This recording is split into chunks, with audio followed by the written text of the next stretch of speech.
దేవునికి స్తోత్రములు. మన ప్రభువును రక్షకుడైన యేసుక్రీస్తు నామములో మీ అందరికీ శుభాలు. దేవుని యొక్క మహాకృపను బట్టి, ఆయన ఉచితమైన కృపను బట్టి నేటి వరకు మిమ్మలను మీ కుటుంబాలను ఆ దేవాది దేవుడు తన సురక్షితమైన రెక్కల నీడలో కాచి కాపాడునందులకు దేవాది దేవునికి స్తోత్రాలు చెల్లించుచున్నాం. ప్రియారా, కడవరి దినాల్లోనికి మనం వచ్చామని లోకములో సూచనలు మనకు కనబడుచు ఉన్నాయి. ప్రపంచం, అన్ని దేశాలు, అన్ని ప్రాంతాలు కూడా భయంకరమైన విపత్తును ఎదుర్కొంటూ ఉన్నాయి. తెగుళ్ళు, మరణములు, కరువులు,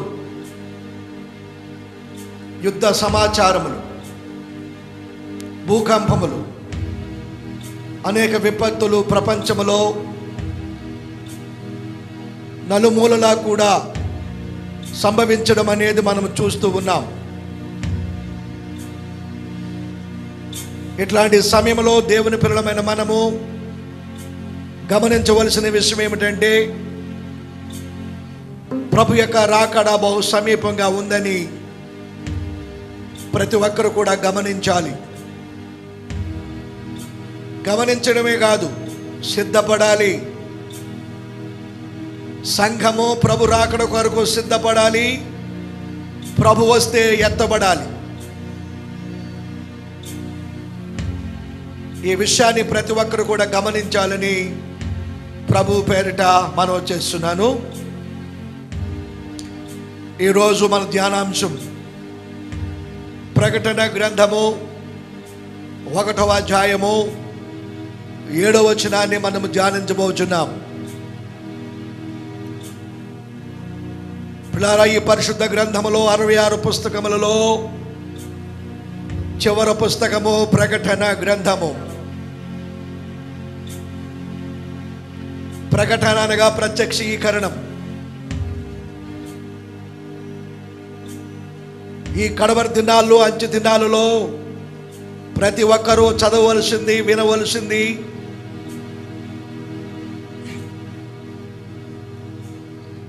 గై కొనవలసిన విషయము ఈ ప్రకటన గ్రంథం.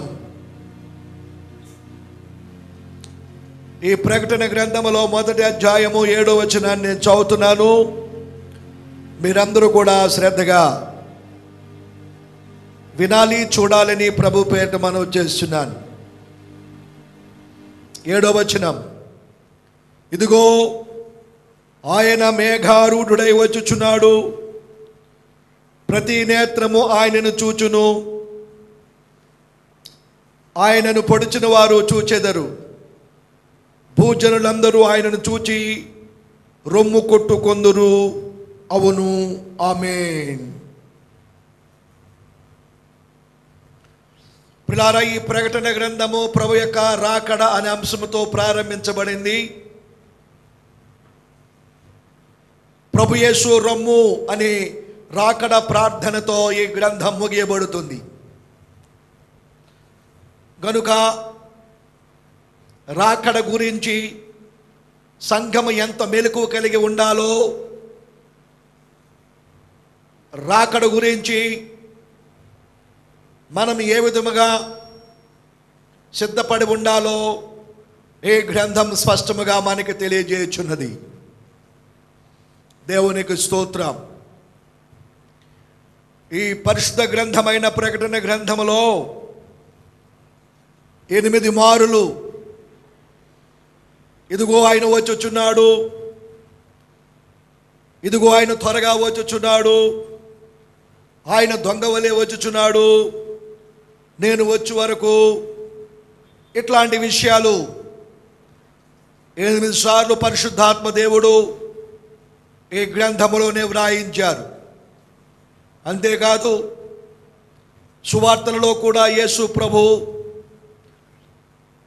ఈ రెండవ రాకడ గురించి పదే పదే విషయాలు సువార్తల్లో కూడా యేసు ప్రభువారు ఎత్తు చూపించడం మనం చూస్తూ ఉన్నాం. కనుక పదే పదే మనమందరం కూడా గుర్తుంచుకోవలసిన విషయము, ఇదిగో ప్రభు రాకడ సమీపంగా ఉన్నదనే విషయాన్ని మనము గమనించాలి.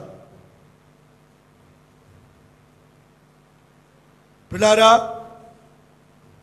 ఈ ప్రకటన గ్రంథం 1వ అధ్యాయము 7వ వచనానికి అనుబంధ వచనము ఒకటి మీకు చూపెడుతున్నాను, చూడండి. పరమగీతములు 2వ అధ్యాయము 8వ వచనం. ఆలకించుడి, నా ప్రియుని స్వరము వినబడుచున్నది, ఇదిగో ఆయన వచ్చుచున్నాడు. గంతులు వేయచు, కొండల మీదను ఎగసి దాటుచు, మెట్టల మీదను అతడు వచ్చుచున్నాడు. ఈ ప్రకటన గ్రంథం 1వ అధ్యాయం 7వ వచనానికి అనుబంధ వచనము నేను మీకు చదివి వినిపించాను. ప్రియారా, ఇదిగో ఆయన మేఘారూఢుడై, అంటే మహిమ మేఘం మీద మన ప్రభువైన యేసుక్రీస్తు వారు త్వరగా రాబోచున్నారని దేవుని వాక్యము స్పష్టముగా చెబుతా ఉంది. ఆయన కొండలను, బండలను దాటుకుంటూ ఆ ప్రభువైన యేసుక్రీస్తు వారు త్వరగా వేంచేయుచున్నారని దేవుని వాక్యము తెలియజేస్తూ ఉంది. అనగా అర్థం ఏమిటంటే, రాజ్యములు సిద్ధపడినా సిద్ధపడకపోయినా రాజ్యములను దాటుకుంటూ, ఆయన సంఘమును దాటుకుంటూ, కుటుంబాలను దాటుకుంటూ ప్రభువైన యేసుక్రీస్తు వారు త్వరగా వచ్చుచున్నారని వాక్యం సెలవిస్తూ ఉంది. కాబట్టి ప్రియులారా, రాజ్యములు సిద్ధపడి ఉన్నవా?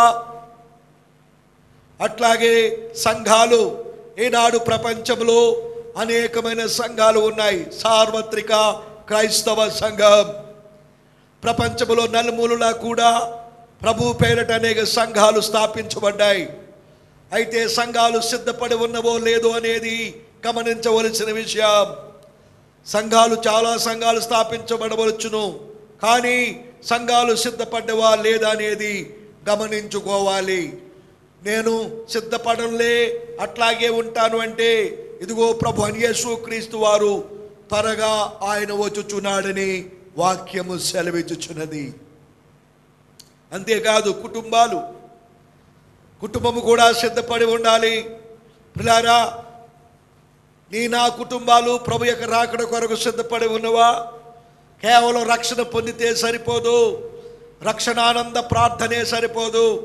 రక్షింపడిన సంఘము రక్షణానంద ప్రార్థనలో నుండి రాకడానంద ప్రార్థనలోనికి వెళ్ళాలని లేఖనాలు తెలియజేస్తూ ఉన్నాయి. ఈనాడు రక్షింపడిన విశ్వాసి కేవలం రక్షింపబడి అట్లాగే ఆగిపోతున్నాడు, కానీ అట్లాగా ఆగిపోవాలని బైబిల్ చెప్పడం లేదు. రక్షింపడిన ప్రతి విశ్వాసి కూడా దేవుని రాకడ కొరకు ఎదురు చూచుచు, రాకడానంద ప్రార్థన చేయొచ్చు, ప్రభు యొక్క రాకడ కొరకు సిద్ధపడాలన్నది దేవుని యొక్క ముఖ్యమైన ఉద్దేశము. దేవునికి మహిమ కలుగును గాక. ఈ రాకడ అనే అంశము గురించి మనం మాట్లాడినప్పుడు ప్రియారా, సర్వసాధారణంగా మొదట రాకడ, రెండవ రాకడ అంటారు. మనం కూడా ఏమంటాము, మొదట రాకడ అయిపోయింది, యేసు ప్రభుల వారు రెండవ రాకడలో రాబోచున్నారు అని. అది కరెక్టే. కానీ మొదట రాకడకు రెండవ రాకడకు మధ్యన అగమ్య గోచరముగా ఒక రాకడ ఉన్నది. ఆ రాకడ ఏమిటి? ఈ విషయాలు ఈరోజు క్లుప్తముగా మనము నేర్చుకుందాము. మొదట రాకడ, మన ప్రభువైన యేసుక్రీస్తు వారు మొదటిసారి భూలోకములోనికి వచ్చారు. ఆ రాకడను ఏమంటామంటే అవతారము అంటారు. అవతారము సంస్కృత పదములో అవతార్ అనగా అర్థం ఏమిటంటే దిగుట అని అర్థము. మన ప్రభువైన యేసుక్రీస్తు వారు ఆయన దేవుడయ్యుండు కూడా మానవాళి రక్షించడానికి ఆయన మనుష్యావతారముగా, మనుష్య రూపముగా, మనుష్య కుమారుడుగా, దైవ కుమారుడుగా ఈ లోకములోనికి ఆయన వచ్చి ఉన్నారు. దీనిని ఏమంటారంటే అవతార్. అంటే ఆయన మన కొరకు ఈ భూలోకములోనికి దిగి వచ్చాడు. దేవునికి స్తోత్రం. ఆ వాక్యము శరీరధారి అయి కృపా సత్య సంపూర్ణుడుగా మన మధ్యకు నివసించెను. ఏ వాక్యము? ఆది యందున్న వాక్యము. ఆది యందు వాక్యం ఉండెను, వాక్యము దేవుని యొద్ద ఉండెను, ఆ వాక్యమే దేవుడై ఉండెను. ఆ వాక్యమైన దేవుడే ఒక శరీరాన్ని ధరించుకొని 2019 సంవత్సరాల క్రితము కన్యమరి గర్భములోనికి ప్రవేశించి ఈ భూలోకములోనికి అవతరించారు. అవతార పురుషుడు మన ప్రభు అయిన యేసుక్రీస్తు. యేసు ప్రభుల వారు మొదట రాకడలో ఎందుకు వచ్చారో మీ అందరికీ బాగా తెలుసు.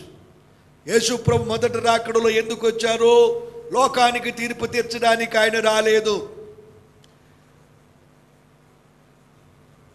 లోకమును రక్షించడానికి యేసు ప్రభు వారి లోకానికి వచ్చారు.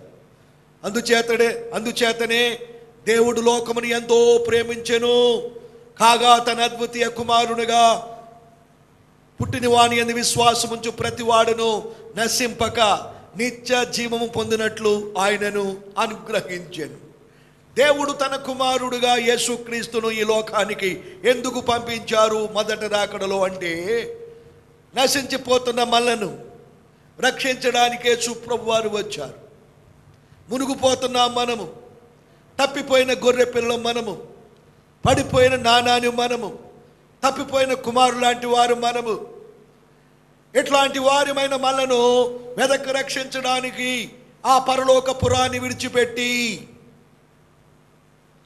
ఈ పాప పురానికి పాపులుండే ఈ లోకానికి వచ్చి పరిశుద్ధుడు పావనుడు మన పాపము నిమిత్తమై కల్వరి శిలువలో తన విలువైన శ్రేష్టమైన రక్తమును చెందించి ఆ రక్తము ద్వారా యావత్ మానవాళి యొక్క పాపాలను ఆయన పరిహరించాడు. దేవునికి స్తోత్రం. ఆయన సర్వలోక మానవాళి యొక్క పాప పరిహారార్థమై ఆయన శిలువలో మన కొరకు యజ్ఞమై యాగమై తన రక్తమును చిందించారు. ఆ రక్తములో నువ్వు ఏ జాతి కుల మత ఏ ప్రాంత ప్రజమైనా సరే నువ్వు పాపివని గుర్తించి నీ పాపమునకు ప్రాయశ్చిత్తము యేసుక్రీస్తు వారే సిలువలో చెల్లించారని నమ్మి విశ్వాసముంచితే నీ పాపాలన్నీ పాపములు పరిహరించును. అంతేకాదు ప్రియులారా, పాపం వల్ల మన ఆత్మ నరకానికి పోతుంది కనుక మన ఆత్మ నరకానికి వెళ్లకుండా నరకములను తప్పించడానికి, పాతాళము తప్పించడానికి, మరణపములను విరవడానికి ప్రభు అని యేసుక్రీస్తు వారు చనిపోయి సమాధి చేయబడి 3వ దినాన మరణపములను విరిచిన వాడై, పాతాళాన్ని జయించిన వాడై, మృత్యుంజయుడై ప్రభు తిరిగి లేచాడు. దేవునికి స్తోత్రం. ఆయన సజీవుడు. ఇదిగో నేను మృతుడైతును గాని యుగ యుగములు సజీవుడనే, మరణము యొక్కయు పాతాళ లోకము యొక్కయు తాళపు చేతులు నా స్వాధీనములో ఉన్నవని ప్రభు అని యేసుక్రీస్తు వారు సెలవిచ్చారు. కనుక మన ప్రభు సజీవుడు, నిన్న నేడు నిరంతరము ఏకరీతిగా ఉన్నవాడు, మరణపములునే విరిచినవాడు, మనందరికీ మోక్షమును కలుగు చేసిన మోక్ష ప్రదాత ముక్తిదాత మన ప్రభు అయిన యేసుక్రీస్తు. దేవునికి స్తోత్రం. ప్రియులారా, యేసు ప్రభు వారు మన పాపము నిమిత్తమై కల్వరి శిలువలో చనిపోయి సమాధి చేయబడి తిరిగి లేచి పరలోకానికి వెళ్ళిపోయారు. వెళ్ళిన ప్రభు అన్నారు, నేను మరలా తిరిగి రాబోచున్నాను అని ప్రభు చెప్పాడు. మీరు సర్వలోకానికి వెళ్ళి సర్వ సృష్టికి సువార్తను ప్రకటించండి.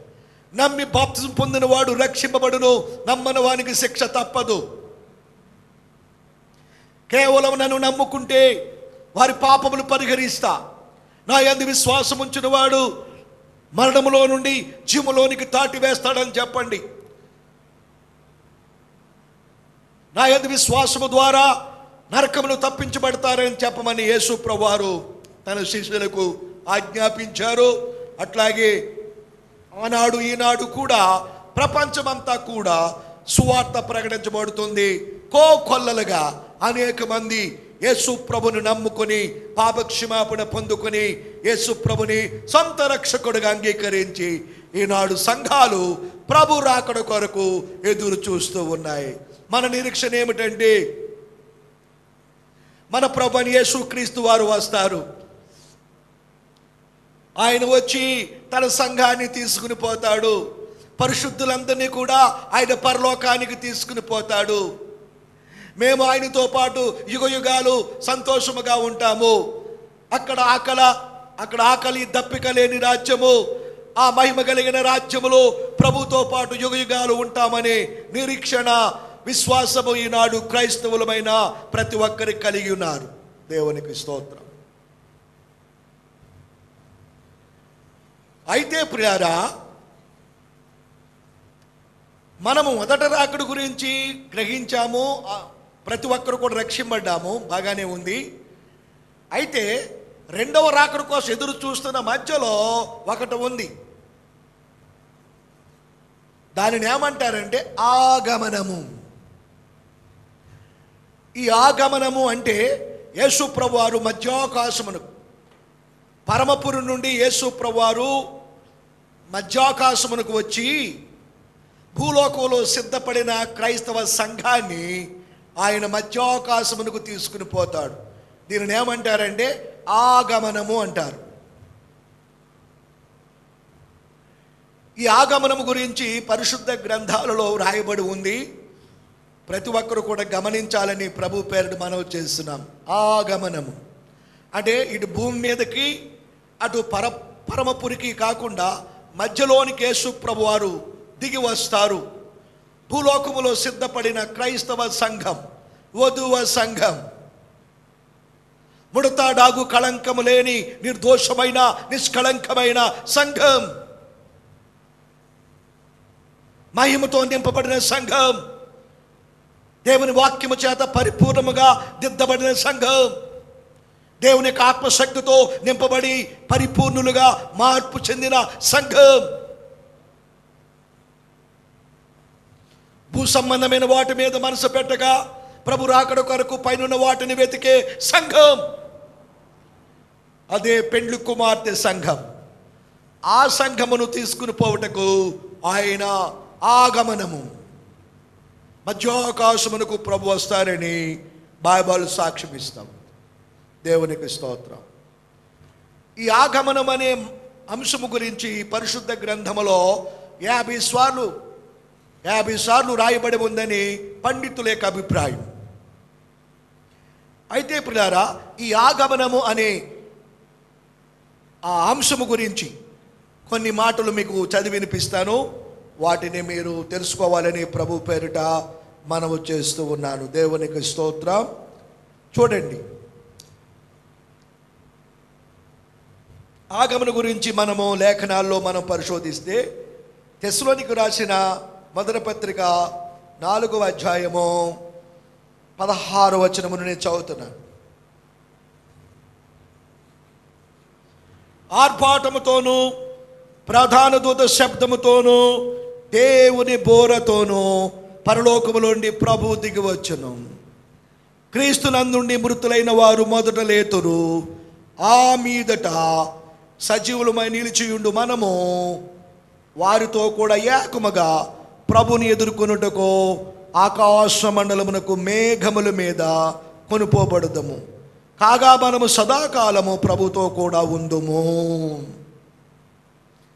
ఆగమనము గురించి చెప్పబడిన లేఖనాల్లో ఇదొకటి. వేరొకటి కూడా చదివి వినిపిస్తున్నా చూడండి. కొరింథీయులకు రాసిన మొదటి పత్రిక 15వ అధ్యాయము 50వ వచనము నుండి నేను చదువుతున్నాను. పరిశుద్ధ గ్రంథం బైబిల్ ఉన్నవారు ప్రతి ఒక్కరు తెరిచి చూడాలి. కొరింథీయులకు రాసిన పత్రిక మొదటి పత్రిక 15వ అధ్యాయము 50వ వచనము నుండి, సహోదరులారా, నేను మీతో చెప్పినది ఏమనగా, రక్త మాంసములు దేవుని రాజ్యమును స్వతంత్రించుకొన నేరవు, క్షయత అక్షయతను స్వతంత్రించుకొనదు. ఇదిగో మీకు ఒక మర్మము తెలుపుచున్నాను, మనమందరము నిద్రించుము గాని నిమిషములో ఒక రెప్పపాటున కడబోరం రోగగానే మనమందరము మార్పు పొందుదము. బోరం రోగును, అప్పుడు మృతులు అక్షయులుగా లేపబడుదురు, మనము మార్పు పొందుదము.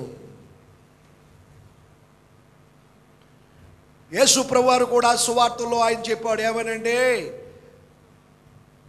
ప్రభు రాకడ దినాలలో లోకం ఎట్లా ఉంటుంది, లోకం యొక్క స్థితి ఎట్లా ఉంటుంది, సంఘం యొక్క స్థితి ఎట్లా ఉంటుందో యేసు ప్రభుల వారు స్పష్టముగా తన యొక్క సువార్తలలో ఆయన తెలియజేశారు. లోకం ఎట్లా ఉంటుంది, నోవాహు దినాలలో ఎట్లాగైతే ప్రజలు తినుచు త్రాగుచు విచ్చలవిడిగా తిరుగుతూ ఉన్నారో అట్లా లోకం యొక్క స్థితి ఉంటుందని ప్రభు చెప్పారు. సోదొమ గోమర్రా ప్రజలు సోదొమ గోమర్రా వలె నుందురు. ఆ సోదొమ గోమర్రా ప్రజల వలె ఈనాటి లోకం యొక్క స్థితిగతులు ఉంటాయని యేసు ప్రభు యొక్క చెప్పారు. ఈనాడు మనం లోకాన్ని గమనించినప్పుడు కేవలం అట్లాగే ఉంది.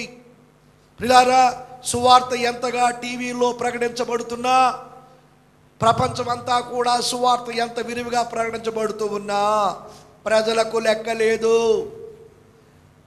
అది మనది కాదులే అనుకునేవారు కొంతమంది, మనకెందుకులే అనేవారు కొంతమంది, అప్పుడే ఎందుకులే అనుకునేవారు కొంతమంది, వాళ్ళు చెప్పేవన్నీ కరెక్ట్ ఏమిటనుకుని నిర్లక్ష్యం చేసేవాళ్ళు కొంతమంది.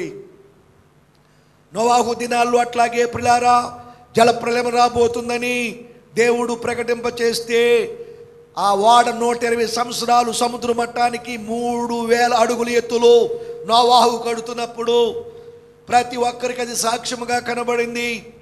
ఆత్మరూపేణ వెళ్ళి దేవుడు ప్రతి ఒక్కరికి దాని గురించి తెలియజేసిన ఆనాటి దినాల్లో ఎవరు కూడా ఏమాత్రం కూడా పట్టించుకోలేదు, హేళన చేశారు. ప్రజలకు తినడం త్రాగడం విచ్చలవిడిగా లోకాన్ని అనుభవించడమే. సోదొమ గోమర్రా ప్రజల వలె ఈనాడు కూడా ప్రజలు వావి వర్షాలు లేకుండా విచ్చలవిడిగా తిరుగుతున్నారు. కేవలం ప్రజలు తినడం త్రాగడం కొనడం అమ్ముకోవడం పెళ్ళిళ్ళు చేసుకోవడం, ఏమి ఒక పద్ధతి క్రమం లేదు. ఇది లోకం యొక్క స్థితి. ఇక సంఘం యొక్క స్థితి ఎట్లా ఉంటుందో యేసు ప్రభువారు స్పష్టంగా చెప్పారు. 2 పొలములో ఉందరు, ఒకడు ఎత్తబడును, ఒకడు విడవబడును. ఆగమనం అనేది తూర్పున మెరుపు పుట్టి పడమర వైపు ఎలాగైతే అది ఒకేసారి సడన్గా మెరుస్తుందో ఆగమనము కూడా అట్లాగే ఉంటుందని బైబిల్ సాక్ష్యమిస్తూ ఉంది.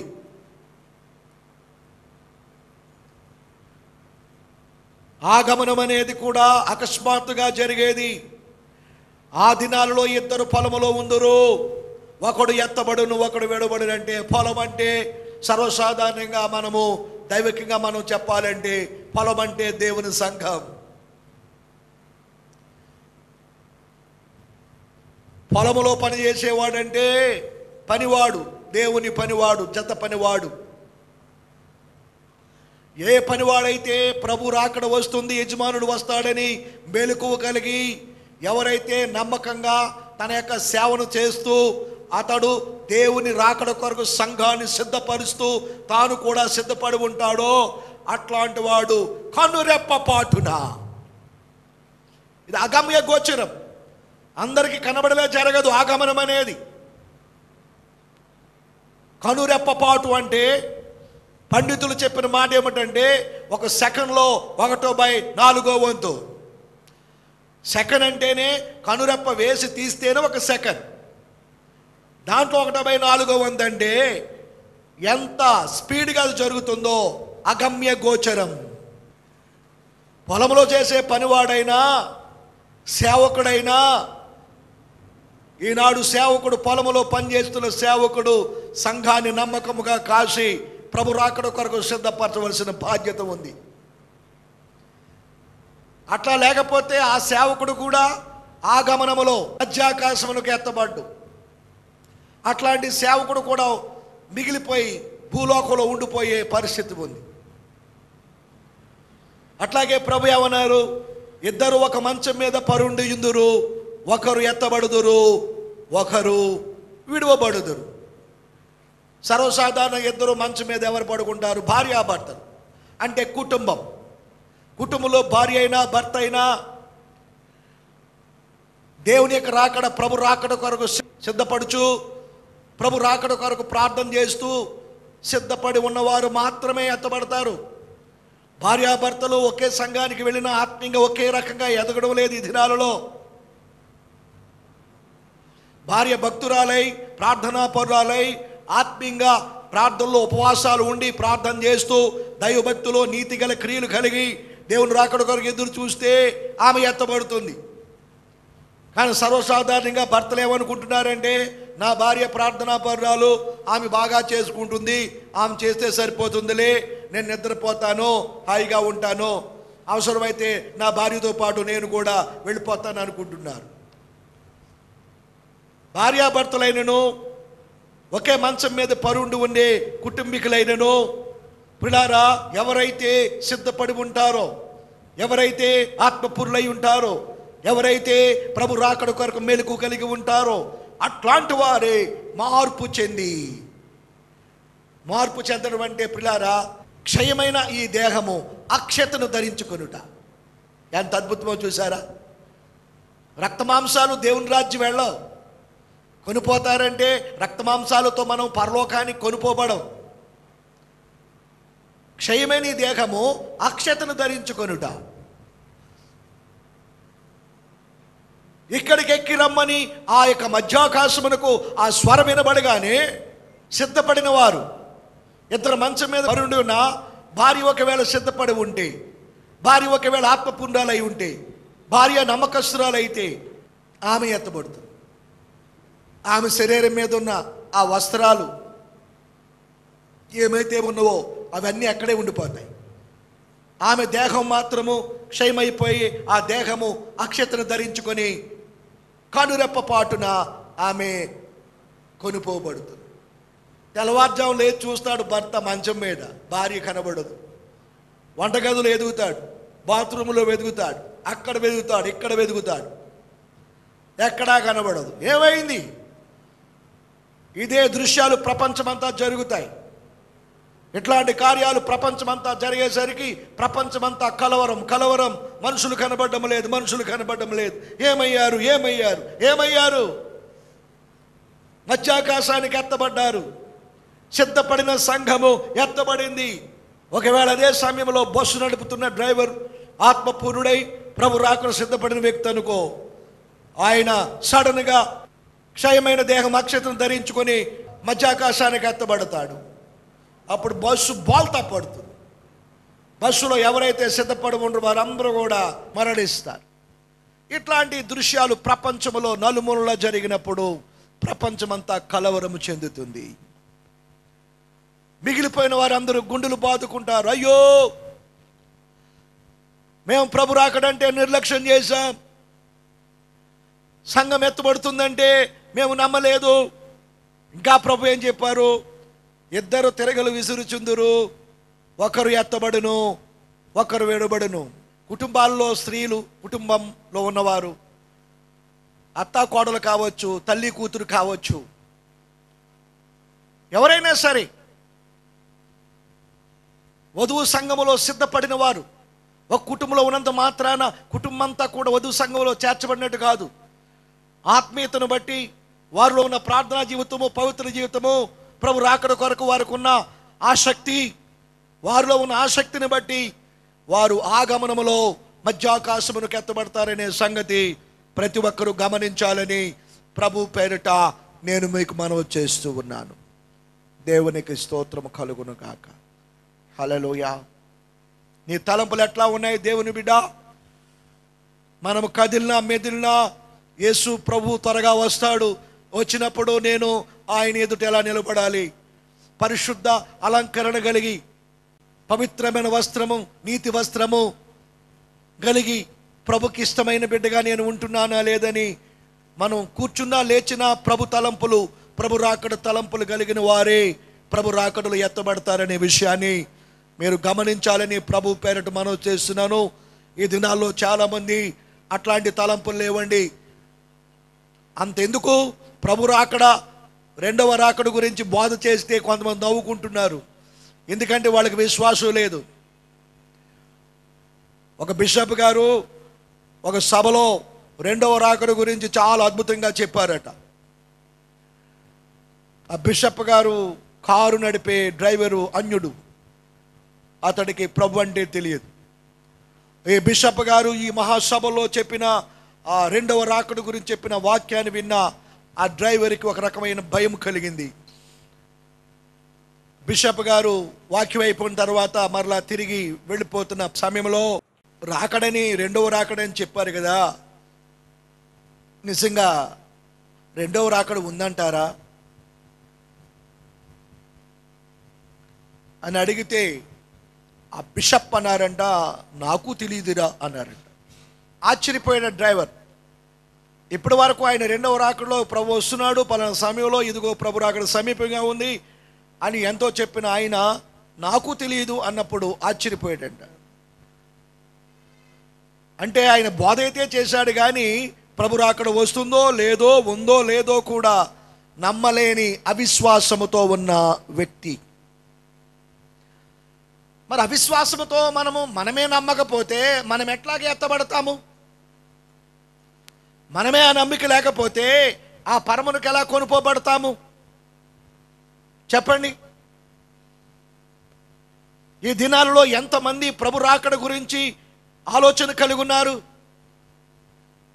కనీసం ప్రపంచంలో జరిగే విపత్తులు బట్టయినా అయ్యో ప్రభు రాకడ సమీపంగా ఉందని తమ తమ జీవితాలు దిద్దుబాటు చేసుకుని సిద్ధపడే వాళ్ళు ఎంతమంది ఉన్నారు అంటే చాలా తక్కువని చెప్పాలి ప్రియులారా. యేసు ప్రభువారు నువ్వు సిద్ధపడినా సిద్ధపడకపోయినా ఆగమనంలో మధ్యాకాశానికి ఆయన వస్తారు. వచ్చి కనురెప్పపాటున మత్స్యమైన ఈ దేహము అమర్చతను ధరించుకొని, క్షయమైపోయేది అక్షతను ధరించుకొని, కనురెప్పపాటున మార్పు చెందిన వారమై ఆయన దగ్గర కొనుపోబడదము. దాని కొరకు ఆయన అనేక వేల సంవత్సరాలు ఎదురు చూస్తున్నాడు ప్రభు. అది నూరంతల పంట, గుణవతైన స్త్రీ, వధువ సంఘము, బుద్ధిగల కన్యకలు, అట్టి సంఘము కొరకు ప్రభు ఎదురు చూస్తున్నాడు ప్రియులారా. ఆ మధ్యాకాశములో గమనించాలి, తెస్సలోనికి రాసిన పత్రికలో మీకు చదివి వినిపించాను. ఆర్భాటముతోను అని, ప్రధాన దూత శబ్దముతోను, దేవుని పూరతో, 3 విధాలుగా అక్కడ చెప్పాడు. ఆర్భాటము దేనికి? రెండవది ప్రధాన దూత శబ్దం. ప్రధాన దూత శబ్దము దేనికి? దేవుని బూర.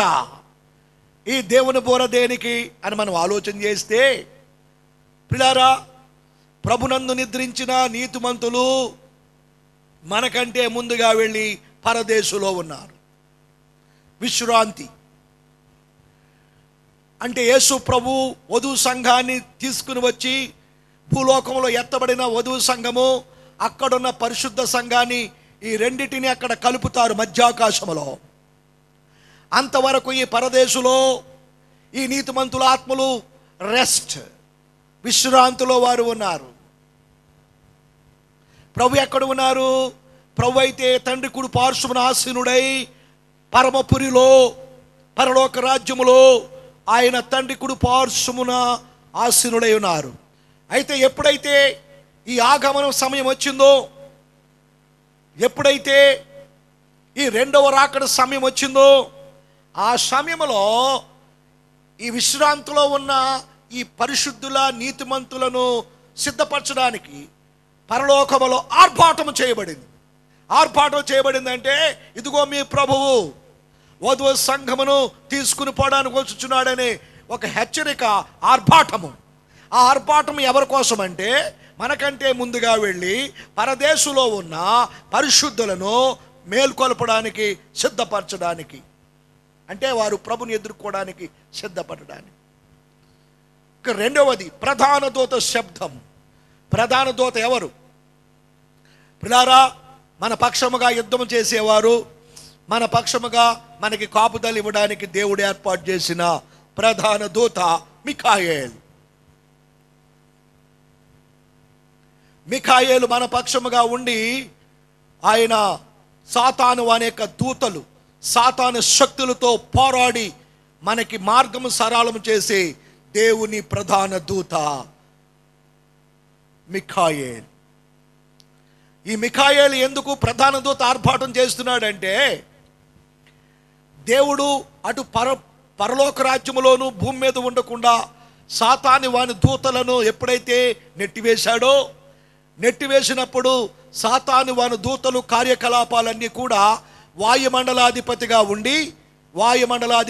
ఉండి ఆ గాలిలో తన సింహాసనాన్ని ఏర్పాటు చేసుకుని అక్కడ నుండి వాడు కార్యకలాపాలన్నీ చేస్తున్నాడు, గాలుడు. అందుకే దెయ్యాలు భూతాలు పట్టినప్పుడు మనము గాలి పట్టింది, దెయ్యం పట్టింది, గాలి వాలింది అంటారు. గాలివాడు అటు పరమునకు ఇటు భూమికి మధ్యలో వాయుమండలాధిపతిగా ఉండి తన యొక్క కార్యకలాపాలను జరుపుతున్నాడు. ఇప్పుడు భూలోకంలో నుండి వధువు సంఘం సిద్ధపడి పైకి రావాలి, వాడు ఖాళీ చేయాలి, వాడిక భూమి మీదకి నెట్టివేయబడాలి. భూమి మీద నెట్టివేయబడిన తర్వాత పాతాళాన్ని దిగిపోవాలి.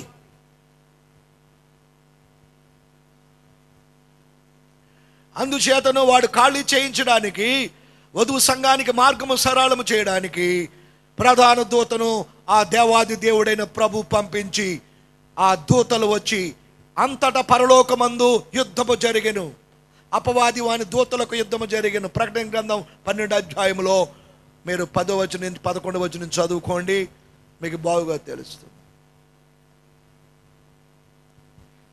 సాతాను వాని దూతలతో మన ప్రధాన దూతని మిఖాయేలు యుద్ధం చేసి వాని దూతలను పూర్తిగా త్రోసివేశాడు.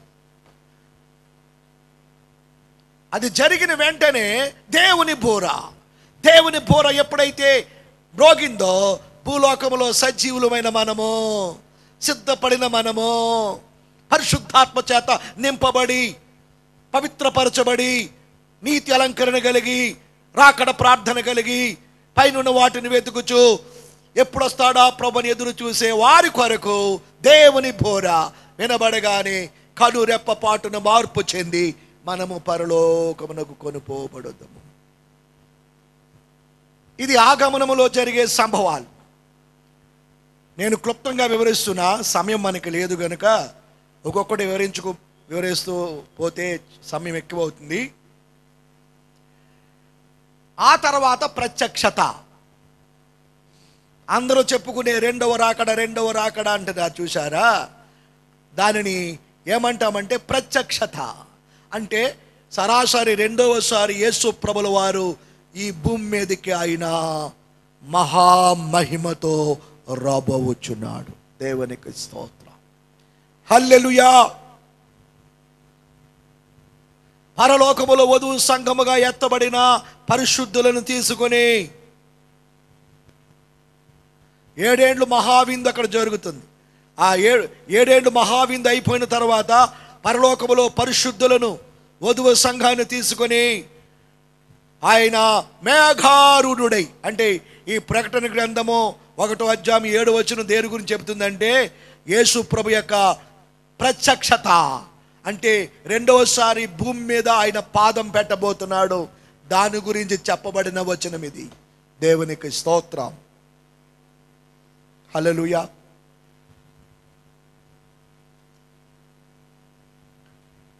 గమనించాలి ప్రియారా, రెండవ రాకడలో అంటే ప్రత్యక్షతలో యేసు ప్రభువారు మరలా ఈ భూలోకానికి రాబోతున్నారు. ఆ వచనమే ఈ ప్రకటన గ్రంథం 1వ అధ్యాయం 7వ వచనంలో చెప్పబడింది. ఇదిగో ఆయన మేఘారూఢుడై వచ్చుచున్నాడు, ప్రతి నేత్రము ఆయనను చూచును, ఆయన పొడుచుని వారు చూచెదరు, భూలోక జనులందరూ చూచి రొమ్ము కొట్టుకొందురు. అవును, ఆమేన్. ఈ వచనం ఎప్పుడు నెరవేరుతుందంటే ప్రత్యక్షత. యేసు ప్రభుల వారు రెండవ రాకడలో ఈ భూమి మీదకి ఆయన సరాసరి రాబోచున్నాడు. దానిని యేసు ప్రభువే చెప్పారు, గమనించండి. ఆయన దూతలు కూడా తెలియజేశాయి. అపోస్తుల కార్యములు 1వ అధ్యాయములో 9వ వచనం నేను చదువుతున్నాను, దయచేసి మీరు చూడాలని మనం చేస్తున్నాను. అపోస్తుల కార్యములు 1వ అధ్యాయం 9వ వచనం. ఆయన ఈ మాటలు చెప్పి వారు చూచుచుండగా ఆయన ఆరోహణమాయెను. అప్పుడు వారి కన్నులకు కనబడకుండా ఒక మేఘము ఆయనను కొనిపోయెను. ఆయన వెళ్ళుచుండగా వారు ఆకాశం వైపు తేరు చూచుచుండిరి. ఇదిగో, తెల్లని వస్త్రములు ధరించుకొనిన 2 మనుషులు వారి యొద్ద నిలిచి, గలిలయ మనుషులారా, మీరెందుకు నిలిచి ఆకాశం వైపు చూచుచున్నారు? మీ యొద్ద నుండి పరమునకు చేర్చుకొనబడిన ఈ యేసే ఏ రీతిగా పరమునకు వెళ్ళుట మీరు చూచితిరో ఆ రీతిగానే ఆయన తిరిగి వచ్చినని వారితో చెప్పిరి. యేసు ప్రభువారు బేతనియాలో ఒలీవా కొండ నుండి ఆయన పరమునకు ఆరోహణమై వెళ్ళిన సంగతి మీరందరూ కూడా ఎరిగి ఉన్నారు. ఈ మాటలు చెప్పి యేసు ప్రభు వారు చూచుచుండగానే ఆయన పరమునకు ఆరోహణమై వెళ్ళిపోతున్నారు. మేఘాలలో ఆ యేసు ప్రభు ఆ పరలోకానికి ఆరోహణమై వెళ్ళిపోతూ ఉన్నారు. వెళ్ళిపోతున్న సమయంలో శిష్యులందరూ కూడా అలాగ చూస్తున్నారు. అయ్యో, ప్రభు వెళ్ళిపోతున్నారని ఆయన అలా మేఘాల్లోంచి వెళ్ళి అదృశ్యమైపోయారు. అక్కడున్న శిష్యులందరూ కూడా అట్లాగే చూస్తూ ఉండిపోయారు. మళ్ళా వస్తారేమో అన్నట్టుగా ఆకాశం వైపే వారు అలా తేరు చూస్తున్నారు. అయితే ప్రియులారా, వారు అలా చూస్తూ ఉండగానే తెల్లని వస్త్రాలు ధరించుకున్న 2 దేవదూతలు దిగొచ్చారు. ఓ గలిలయ మనుషులారా, మీరు ఎందుకు ఆకాశం వైపు అలాగే చూస్తూ ఉన్నారు? ఏ రీతిగా మీ యొద్ద నుండి ప్రభు ఏ కొండ మీద నుండి, ఏ ఒలీవ కొండ మీద నుండి ఆరోహణమై వెళ్ళారో అదే కొండ మీదకు, అదే పర్వతం మీదకు ఆయన త్వరలో రాబోతున్నారు. గనుక మీరు వెళ్ళి యెరూషలేములో కనిపెట్టి పై నుండి శక్తి పొందుకుని ఈ వార్త లోకమంతా ప్రకటించాలి.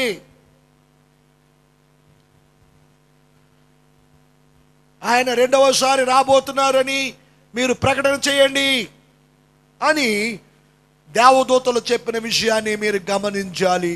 దేవునికి స్తోత్రం కలుగును గాక. ప్రియులారా, ప్రకటన గ్రంథం అంతా మనము చదివితే 7 ఏండ్లు ఈ వధువు సంఘము మధ్యాకాశములో పెండ్లి విందులో పాలు పొందుతుంది. 7 ఏండ్లు భూలోకములో మహాశ్రమలు రాబోతున్నాయి. ఇవన్నీ వివరించుటకు సమయం సరిపోదు. అంటే చదవబడిన లేఖనం యొక్క సందర్భాన్ని మీకు చెప్పి నేను ముగిస్తా.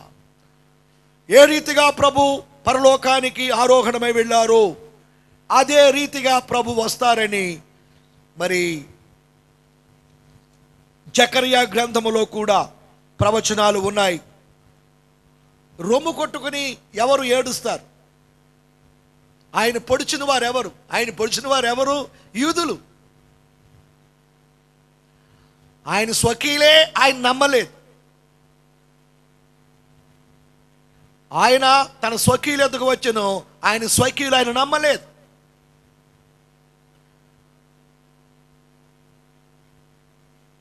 ఆయన స్వకీలు ఆయన సిలువకు అప్పగించారు, పొడిచారు.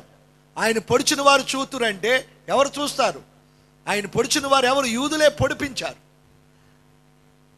ప్రపంచంలో ఆయన పొడిచిన వారు యూదులు చూస్తారు, రోమీలు చూస్తారు. భూలోకంలో జనులందరూ కూడా ఆయన రెండవ రాకడను చూస్తారు. యేసు ప్రభువుకు రెండవ రాకడ సామాన్యంగా ఉండదు. ఆయన మహామహిమతో రాబోచున్నాడు. ఆయన ఉగ్రుడై సింహ గర్జనతో యూదా గోత్రపు సింహములే ఆ ప్రభు రాబోచున్నాడు. ఆయన వచ్చినప్పుడు ఏం జరుగుతుందో, ఆ పర్వతం ఎలా పగిలిపోతుందో ప్రవచించాడు. చూడండి, జకర్యా గ్రంథములో మీకు ఆ విషయాన్ని చదివి వినిపిస్తా. ప్రియులారా, పరిశుద్ధ గ్రంథములో జకర్యా గ్రంథము 14వ అధ్యాయం 3వ వచనం నేను చదువుతున్నాను. అప్పుడు యెహోవా బయలుదేరి తాను యుద్ధ కాలమున యుద్ధము చేయు రీతిగా ఆ అన్యజనులతో యుద్ధము చేయను.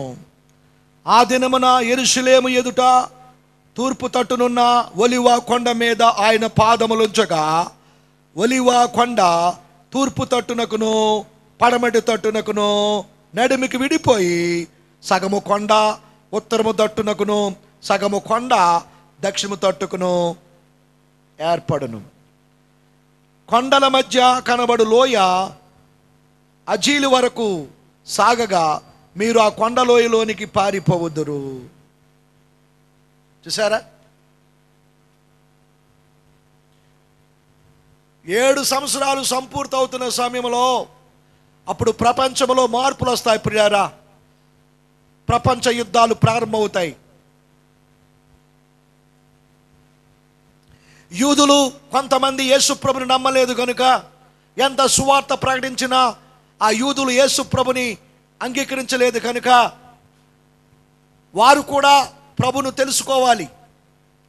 యూదులందరూ కూడా క్రీస్తు విరోధి పెట్టే ఆ హింసలకు బాధలకు తట్టుకోలేక వారు యుద్ధములో ఓడిపోయిన వారే ఏం చేయాలో తెలియక వారు కొండలకు లోయలకు పారిపోయి ఏడుస్తారు. సృష్టికర్త అయిన ప్రభు కొరకు, మెస్సియా కోసం మొరపెడతారు. జ్యేష్ఠ కుమారుడు చనిపోయినప్పుడు కుటుంబీకులు ఎలాగైతే ఏడుస్తారో, యవ్వనురాలు తన భర్తను పోగొట్టుకున్నప్పుడు ఎలాగైతే గుండెలు బాదుకుని ఏడుస్తుందో, అట్లాగే యూదులందరూ కూడా గగ్గోలు పడి ఏడుస్తున్న సమయంలో ప్రియారా, ఆ యేసు ప్రభుల వారు ఆ ఒలివ కొండ మీద ఆయన పాదము మోపగా,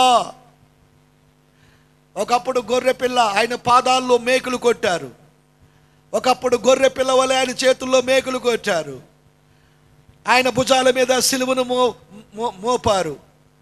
ప్రతి ఒక్కరు కూడా ఉమ్ములు వేసి హేళన చేసి ఎన్నో బాధలు పెట్టారు. కోడాలతో కొట్టారు, హింసించారు, తృణీకరించారు.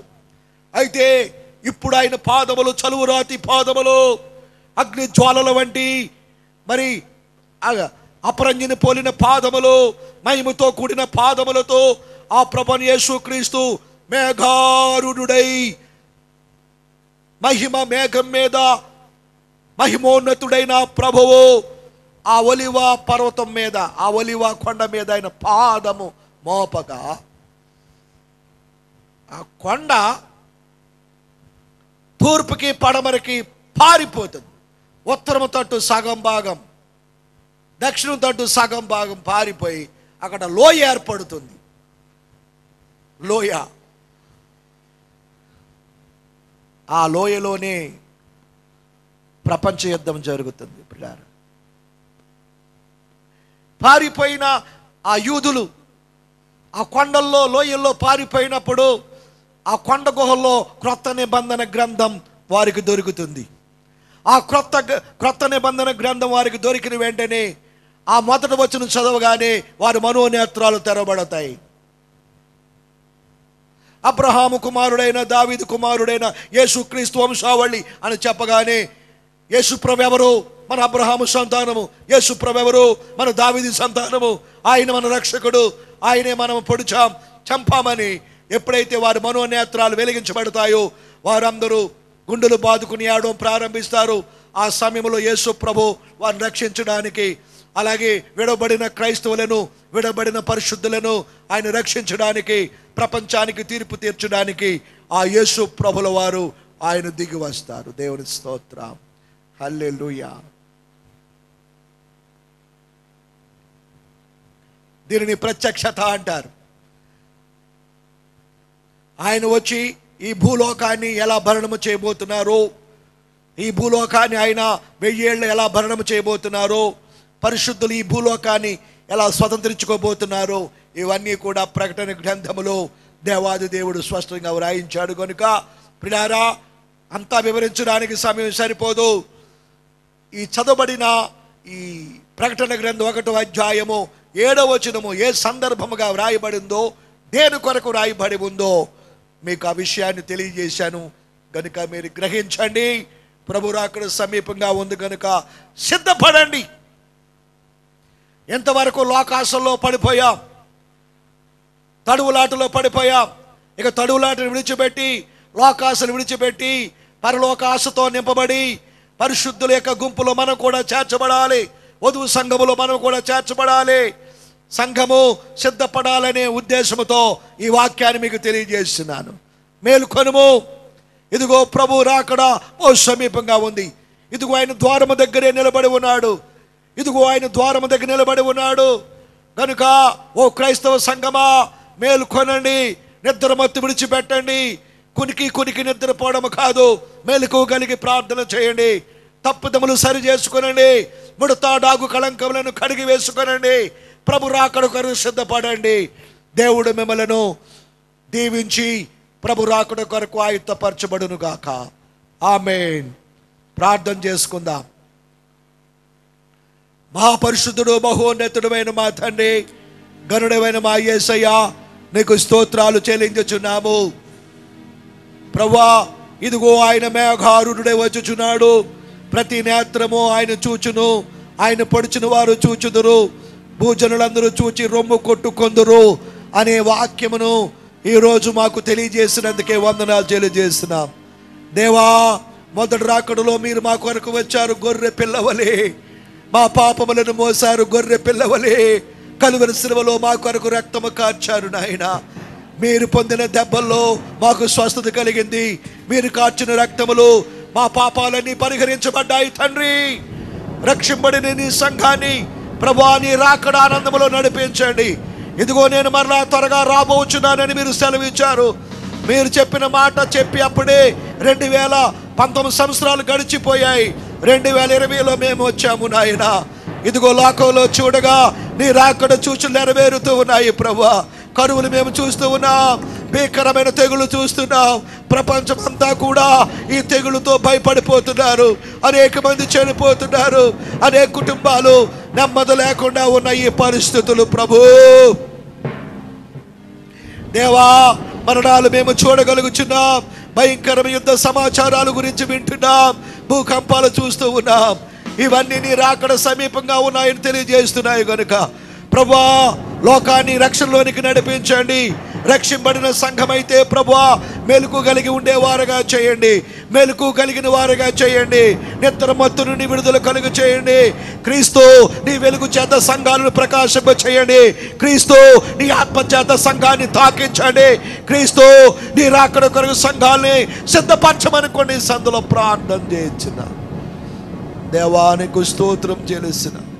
భ్రష్టులైపోయిన వారు మరలా నీ వైపు మళ్ళుకునేవారుగా చేయండి. పని వారిని కూడా ప్రభా మీరు సిద్ధపరచండి. మేల్కొల్పని సందులో ప్రార్థన చేయించిన కుటుంబాలుగా సిద్ధపడేవారుగా చేయండి. నీ రాకడ కొరకు ఆయుత్తపడేవారుగా చేయండి. దేవా నీకు స్తోత్రం చెల్లిస్తున్నాం నాయనా. నీ వచ్చినప్పుడు ఆగమనములు మధ్యాకాశానికి వచ్చినప్పుడు కనురెప్పపాటున మార్పు చెందిన వారమై దేవానికి స్తోత్రములు. క్షయమైన ఈ దేహము అక్షతను ధరించుకొని, మత్స్యమైన ఈ దేహము అమర్చతను ధరించుకొని నేను ఎదుర్కొనే ధన్యత మీరు మాకు ప్రసాదించమని వేడుకొంచున్నాం. నీ వాక్యమైన నీ ప్రజల్లో మేల్కొల్పు దయచేయండి. నీ వాక్యమైన ప్రజల్లో మారు మనసు లేని వారికి మారు మనసు ప్రసాదించండి.